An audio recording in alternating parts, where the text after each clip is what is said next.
হাজরিন, বিভিন্ন রকম আপনার নারী বিষয়ক একটা কমিশন গঠন করেছে, যেখানে বিভিন্ন বিতর্কিত আইন তুলে ধরেছে প্রধান উপদেষ্টার কাছে।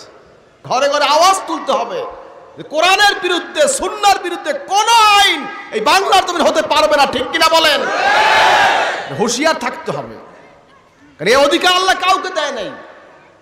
পুরুষের অধীনস্থ মহিলা, মহিলার অধীনস্থ পুরুষ নয়।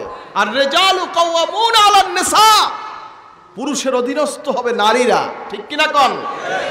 বুঝতে হবে ধর্ম নিয়ে রাষ্ট্রের কোনো অধিকার নাই যে ধর্ম নিয়ে কথা বলবে। কোরআন যেভাবে বলছে, হাদিস যেভাবে বলছে, সেইভাবে মুসলমানদের নীতি আদর্শ চলবে। মুসলমান কেমনে চলবে, হ্যাঁ বাংলাদেশের জনগণ কেমনে চলবে সেটা আইন করতে পারেন, ভিন্ন জিনিস। কিন্তু মুসলমান কেমনে চলবে এই আইন করার অধিকার তোমার নাই। মুসলমানের আইন চলবে আল্লাহর হুকুম মোতাবেক, নবীর নির্দেশ মোতাবেক, এর বাইরে কিছু হবে না। হাজরিন, আমি সরকারের কাছে দাবি জানাই, যারা এই বিতর্কিত কমিশন দাখিল করেছে, বিতর্কিত রিপোর্ট দিয়েছে, তাদেরকে বিচারের আওতায় আনতে হবে। ঠিক কিনা বলেন? এই দুঃসাহস কে দিয়েছে? 92-95% মুসলমানের দেশে কি করে এই দাবি উঠতে পারে? হাজরিন, বিভিন্ন রকম আপনার নারী বিষয়ক একটা কমিশন গঠন করেছে, যেখানে বিভিন্ন বিতর্কিত আইন তুলে ধরেছে প্রধান উপদেষ্টার কাছে। বাংলাদেশে লক্ষ লক্ষ আলেম ওলামায়ের প্রতিবাদ করেছে, আমরাও প্রতিবাদ করেছি। কি করি নাই? করেছি। সম্মিলিত প্রতিবাদ হয়েছে। হাজরিন, কারণ কোরআন শরীফ, হাদিস শরীফের খেলাফ কোনো আইন এটা মেনে নেওয়া যায় না। কি যায়? যায় না। এটা মারাত্মক বিষয়, কারণ এটা আমাদের ধর্মীয় ব্যাপার। আমাদের ধর্মীয় বিষয়কে আইন করে কি এগুলি কি থামাই রাখা যায় নাকি? এখন যদি আইন করে কেউ নামাজ পড়তে পারবে না, কি এটা কি সম্ভব? বলে এটা কি সম্ভব? এটা আইন করে সম্ভব না, এটা আমার ধর্মীয় অধিকার। হাজরিন, কিন্তু সেখানে দেখা যাচ্ছে বৈষম্য বিরোধী আন্দোলন অনেক কিছু করেছে বাংলাদেশের জনগণ, কিন্তু দেখা যাচ্ছে এখন মুসলমানদের সাথে বৈষম্য করা হচ্ছে। ঠিক কিনা বলেন? এগুলো আমাদের সোচ্চার থাকতে হবে, ঘরে ঘরে আওয়াজ তুলতে হবে যে কোরআনের বিরুদ্ধে, সুন্নাহর বিরুদ্ধে কোন আইন এই বাংলার জমিন হতে পারবে না। ঠিক কিনা বলেন? হুঁশিয়ার থাকতে হবে, কারণ এই অধিকার আল্লাহ কাউকে দেয় নাই। পুরুষের অধীনস্থ মহিলা, মহিলার অধীনস্থ পুরুষ নয়। আর রিজালু কাওয়ামুনা আলান নিসা, পুরুষের অধীনস্থ হবে নারীরা। ঠিক কিনা কোন? বুঝতে হবে, এটা বুঝতে হবে। এখানে দার্শনিক, এখানে গবেষণা, এখানে বৈজ্ঞানিক থিওরি, এ সমস্ত কিছু আমরা মানি না। ঠিক কিনা বলেন? হাজরিন, আমি সরকারের কাছে দাবি জানাই, যারা এই বিতর্কিত কমিশন দাখিল করেছে, বিতর্কিত রিপোর্ট দিয়েছে, তাদেরকে বিচারের আওতায় আনতে হবে। ঠিক কিনা বলেন? এই দুঃসাহস কে দিয়েছে? 92-95% মুসলমানের দেশে কি করে এই দাবি উঠতে পারে? মুসলমান দাবি করে, এজন্যই বলেছি বংশে সূত্রে মুসলমান হয় না বাবা। মুসলমান হয় ঈমানে, মুসলমান হয় আমলে, মুসলমান হয় বিশ্বাসে। ঠিক কিনা বলেন? ইকরার বিল লিসান, তাসদিক বিল জানান, আমল বিল আরকান, এই তিনটার সমন্বয়ে মুসলমান। মুসলমান কইলেই মুসলমান হয় না। বাবাই মুসলমান, দাদাই মুসলমান, তালই মুসলমান, মাই মুসলমান, আমিও মুসলমান। কি ভাই, কি ভাই? বহু লোক আছে না জীবনে নামাজ পড়ে নাই? আছে, আছে, আছে। মুসলমান আর বেদিন, এই যে বিষয়টা, কে মুসলমান আর কে বেঈমান, বেদিন, এর পার্থক্য বুঝাবে কি দিয়া? নামাজ দিয়া। যার নামাজ আছে তার ঈমান আছে। সহজ জিনিস। যেগুলো কমিশন দাখিল করছে, একটাও জীবনে সেজদা দিয়েছে কিনা আমার সন্দেহ লাগে না। হাজরিন, বিষয়গুলি সতর্ক হওয়া দরকার আছে। এতে আওয়াজ তুলতে হবে, আওয়াজ তুলতে হবে। কোরআনের বিরুদ্ধে, সুন্নাহর বিরুদ্ধে কোনো আইন করলে বাংলাদেশের জনগণ সেটা মানবে না। হাজরিন, কারণ এটা মারাত্মক বিষয়, ধর্মীয় অধিকার, ধর্মীয় বিষয়। ধর্ম নিয়ে রাষ্ট্রের কোনো অধিকার নাই যে ধর্ম নিয়ে কথা বলবে। কোরআন যেভাবে বলছে, হাদিস যেভাবে বলছে, সেইভাবে মুসলমানদের নীতি আদর্শ চলবে। মুসলমান কেমনে চলবে, হ্যাঁ বাংলাদেশের জনগণ কেমনে চলবে সেটা আইন করতে পারেন, ভিন্ন জিনিস। কিন্তু মুসলমান কেমনে চলবে এই আইন করার অধিকার তোমার নাই। মুসলমানের আইন চলবে আল্লাহর হুকুম মোতাবেক, নবীর নির্দেশ মোতাবেক, এর বাইরে কিছু হবে না। আপনার আওয়াজ তুলুন, প্রতিবাদ করুন, যে যেখানে পারেন, যার যার আঙ্গিকে এর প্রতিবাদ। যতদিন এই বিষয়ে পরিষ্কার বক্তব্য সরকার থেকে না আসবে, আমাদের প্রতিবাদ চলবে চলবে, ইনশাল্লাহ চলবে। ঠিক কিনা বলেন? এই সমস্ত ফাইতলামি বাংলাদেশে চলবে না। কারণ অনেক কিছু বিদেশি ইজম, বিদেশি থিওরি বাংলাদেশে আসতেছে। আজকে বাংলাদেশ স্বাধীনতার সার্বভৌমত্ব হুমকি স্বরূপ। আজকে আমাদের বিভিন্ন বর্ডার থেকে মানবতার করিডোরের নামে আমাদের বর্ডারকে খুলে দেওয়া হচ্ছে। বাহির থেকে বহিরাগত অস্ত্র সন্ত্রাসীরা অনুপ্রবেশ করে দেশটাকে অস্থিতিশীল করার জন্য কঠিন পায়তারা চলছে। আজকে সরকারকে সতর্ক হতে হবে। দেশ আমাদের, আপনাদের পাহারা দিতে না পারেন, বর্ডার আমরা পাহারা দেবো ইনশাআল্লাহ। কে কে রাজি? নারায়ে তাকবীর। আমার দেশ, আমার ঘর, আমার বাড়ি, আমি পাহারা দেবো, আমরা পাহারা দেবো ইনশাআল্লাহ। আপনাদের ব্যর্থ হন, বলেন আমাদের কাছে, আমরা দাঁড়িয়ে যাব বর্ডারে ইনশাআল্লাহ। ঠিক কিনা বলেন? নারায়ে তাকবীর। হিসাব ক্লিয়ার থাকতে হবে, আমাদের অবস্থান পরিষ্কার থাকতে হবে। দেশের স্বাধীনতা সার্বভৌমত্ব রক্ষা করতে হবে। আমাদের জান দিয়ে, জীবন দিয়ে, রক্ত দিয়ে আমাদের মাতৃভূমি রক্ষা করবো ইনশাআল্লাহ। 1 ইঞ্চি মাটিও বাংলাদেশের কাউকে আমরা দেব না ইনশাআল্লাহ। কে কে রাজি? নারায়ে তাকবীর।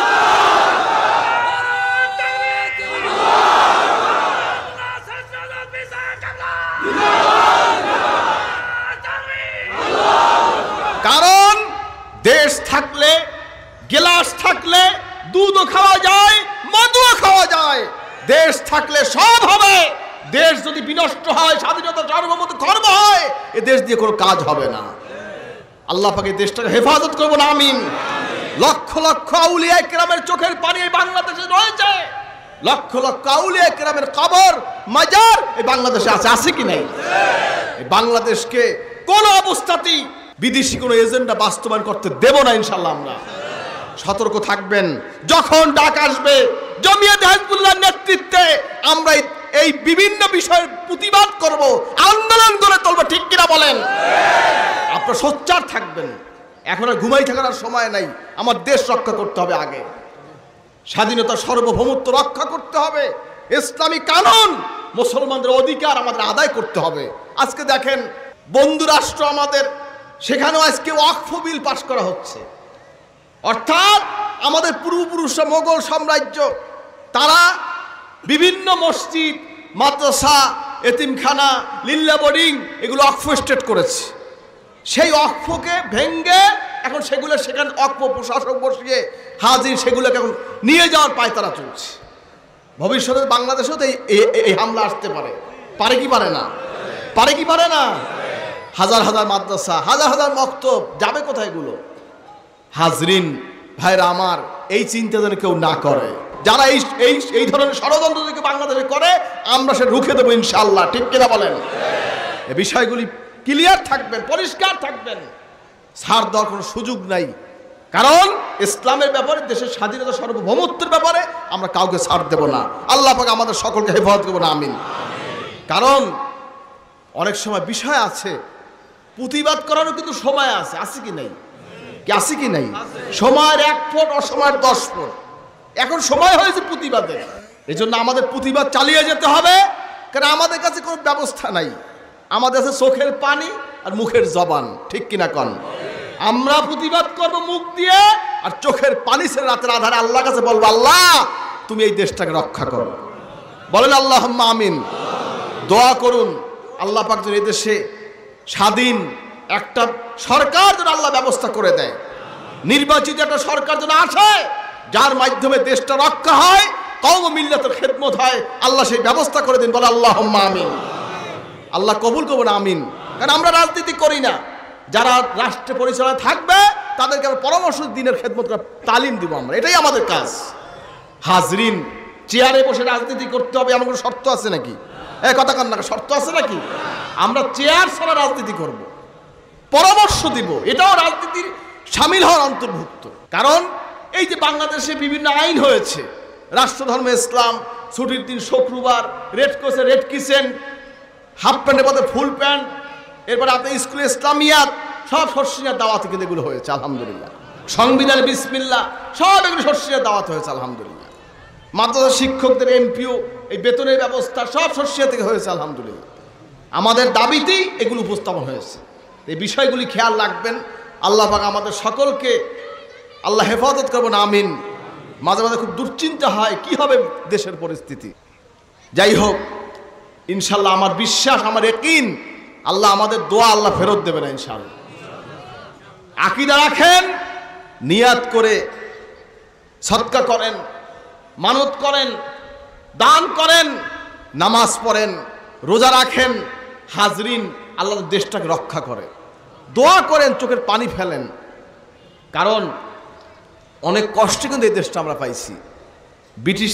ব্রিটিশের বিরুদ্ধে লড়াই করতে করতে হাজী শরিয়তুল্লাহ, নেসার আলী তিতুমির, সাইদ আহমদ শহীদ বেরলভী, এভাবে করতে করতে আউলিয়া কেরাম, বুজুর্গদ্দিন, হাজরিন, একটা মুসলমানদের একটা ভিন্ন একটা রাষ্ট্র চেয়েছিলেন। সেই ধারা অনুযায়ী 1947 সালে দ্বিজাতি তত্ত্বের ভিত্তিতে দুটো রাষ্ট্র হয়েছিল, একটা হলো পাকিস্তান আর একটা হচ্ছে হিন্দুস্তান। কথা বুঝবেন, পাকিস্তানের মধ্যে দুইটা পার্ট, কারণ মুসলমান যেখানে সেখানেই তো রাষ্ট্র। কথা বোঝেন নাই? মুসলমান একটা হলো ইস্ট পাকিস্তান আর একটা ওয়েস্ট পাকিস্তান, একটা পশ্চিম পাকিস্তান আর একটা পূর্ব পাকিস্তান, আর মাঝখানে হলো হিন্দুস্তান। হাজরিন, এভাবে আমাদের দুইটা দেশ হলো, আর হিন্দুস্তান ইন্ডিয়া হলো। হাজরিন, পরবর্তীতে আবার পাকিস্তানের মধ্যে ভুল বোঝাবুঝি, দুই পাকিস্তানের ভুল বোঝাবুঝি হয়ে যুদ্ধ হয়ে সেখান থেকে আমাদের একটা ভিন্ন রাষ্ট্র বাংলাদেশ আর পশ্চিম পাকিস্তান পাকিস্তান হয়ে গেছে। হাজরিন, কথা হচ্ছে এই যে স্বাধীনতা লাভ করেছি, এই স্বাধীনতার পিছনে কিন্তু সারসিনার অবদান আছে, আছে কি নাই? ফুরফুরা সিলসিলার সমস্ত ওলামায়ে কেরামদের অবদান আছে, এটা বুঝতে হবে। হাজরিন, বিনা যুদ্ধে দেশ ভাগ হয়ে গেছে। করেন আলহামদুলিল্লাহ। কি 47 কি যুদ্ধ হয়েছে? কথা কন না কা, রক্ত পড়ছে? হাজরিন, কিছু রক্ত পড়ছে, আমার দাদারও কিছু রক্ত পড়ছে। সিলেট যখন রেফারেন্ডাম আন্দোলন হলো, সিলেটে গোবিন্দ পার্কে মিটিং হয়েছে, দাদা হুজুর কেবলা গেলেন, তার সাথে আপনার হোসেন সৈয়দ সরওয়ার্দী, বঙ্গবন্ধু, আরও বিভিন্ন রাজনীতিবিদ ছিল, ভাসানী, সবাই ওখানে মিটিং হলো। মাঠ থেকে আওয়াজ উঠলো, সারসিনাতে কি দাওয়াত এসেছে। তখন দাদা হুজুর কেবলা বললেন যে শাহজালালের পুণ্যভূমি, এটা পাকিস্তানের অন্তর্ভুক্ত হবে, আমরা অন্য কোনো রাষ্ট্রে যাইতে চাই না, আমরা চাই সিলেট হবে পাকিস্তান। মাঠ দিয়ে বললে উঠল জিন্দাবাদ। ভোট হয়ে গেছে, দাদা হুজুর কেবলার ফাইনাল তার বক্তব্যে ভোট হয়ে গেছে, গণভোটে সিলেট পাকিস্তানের অন্তর্ভুক্ত হয়েছে। হাজরিন, যাই হোক, এবার আরও অন্য বিভিন্ন বিষয় আছে, সেগুলো আর বললাম না।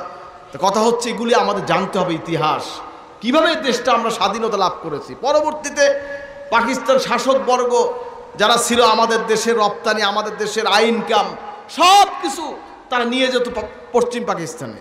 এদেশের মানুষ খাটতো আর সব নিয়ে যেত তারা ওই পাকিস্তানে। বাজে বিশাল গন্ডগোল, চাকরি হয় না, এই পুলিশ বাহিনী বলেন, ইপিআর বলেন, কারো চাকরি হচ্ছে না, সব তারা তাদের লোক দিয়ে চালাচ্ছে। এই বৈষম্য সৃষ্টি হয়ে গেল।